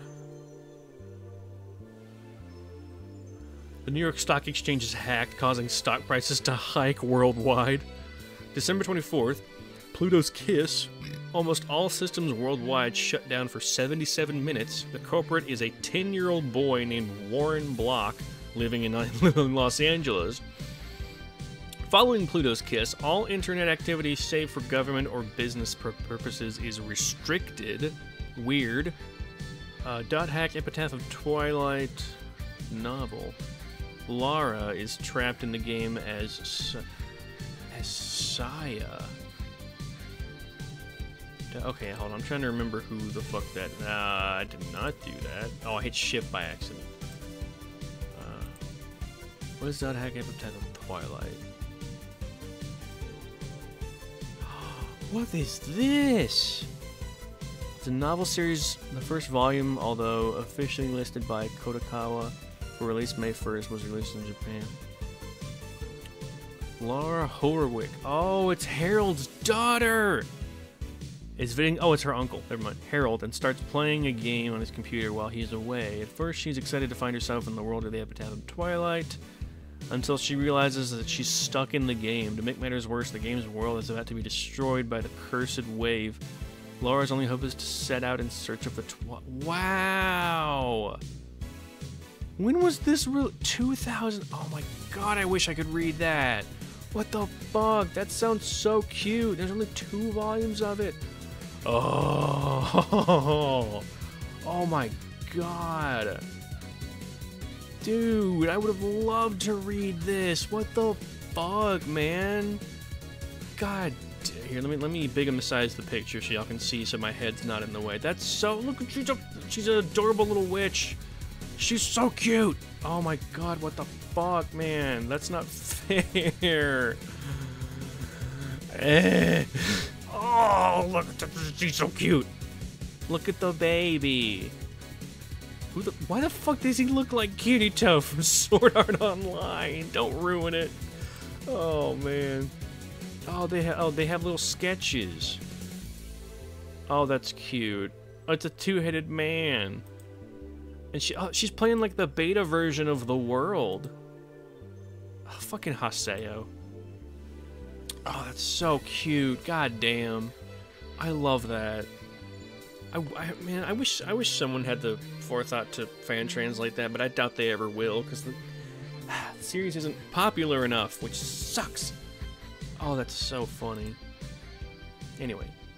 Trapped in the game as Saya, the period known as the Twilight of the New Gods begins. Production of online video games ceases. Jim Stone Cold, the 44th President of the United States, resigns due to criticism resulting from Pluto's Kiss And Alex Coleman becomes the new president of the... That's so funny. Ultimate OS, the only operating system to completely survive Pluto's kiss, becomes the most popular operating system in the world. Some of the company's core staff leave the company to form the CyberConnect Corporation. Harold Horowitz, a genius programmer from Germany, presents the game Fragment to CyberConnect and is hired by them. The commentator begins his tenure at CyberConnect. 2007, January, Ultimate Corporation creates 12 regional offices throughout the world. Founded by Junichiro Toka. Begins work on the Japanese localization of Fragment. He is assisted by Kazushi Watarai. The beta test of Fragment begins, quickly becoming one of the most discussed topics among gamers. May 26th, Iori Nakanishi, Sakuba's player, is born. His twin sister Sakura is born dead. Jesus. Harold Howard goes missing. Ad time, of course. Well, this will be for you VOD watchers out there. Harold is what? Harold is real digitized and goes missing. July, the beta of Fragment ends. Fragment is redeveloped under the network infrastructure of the 21st century, hypernetwork, and repurposed into the world. The WNC passes laws forcing all computers to run Ultimate OS. December, Virgin Kiss is created in an internet holiday, as an internet holiday, by the WNC network. Restrictions are lifted. It is also marked by the launch of the first network game playable since Pluto's Kiss and the new OS. Fragment, now renamed The World, is released worldwide, getting over 100,000 downloads on the first day alone. The period known as the Twilight of the New Gods ends with the release of The World. So the World as a game was released in 2007, which is around the same time as World of Warcraft, which is crazy. Dot Hack Intermezzo flashbacks. Mimiru meets Mimica while exploring an unbalanced dungeon in the world. What the fuck is Intermezzo? This is so bonkers. Intermezzo is an OVA episode of Dot Hack Sign. Okay, and it's considered the 27th episode of the series. Oh. The episode occurs after Tsukasa is able to log out, and it is about Mimiru and Bear going on to a dungeon that was closed down for 2 years, and the dungeon has an effect that randomly generates an enemy for each port. Wow. Aww. Okay. I really need to find a way to, like, watch Dot Hack Sign with y'all. I have a DVD player. Like a USB DVD player, and it plays DVDs great, but the issue is more so being able to watch along without, you know, getting booted. There was a streaming site, I cannot remember the name of it, but one VTuber that I watched used it to watch Hunter x Hunter. Anyway, AI Buster. That's the further prequel series to the Dot Hack games. Balmung and Orca defeat the One Sin. Dot Hack Sign, the character Tsukasa becomes trapped within... Wow, okay, so the One Sin event happens, and then immediately afterwards Tsukasa gets trapped in the world. By the way, Tsukasa is the main character of Dot Hack Sign. Dot Hack's second character, Haruka Mizuhara, meets the character Albierio while playing under the character Hokuto. This timeline is fucking crazy, man. I'm gonna bookmark this and like look at it later. That's crazy. Crazy, man. Alright. 2 hour mark is up. Time to end stream for the evening and hope it... whatchamacallit? Hope it, exports correctly. God. Why did that take me a second? Anyway. Ow. Itchy. One of those, like, really pin needly types of itches. Alright, let's see who's on and who I can actually raid.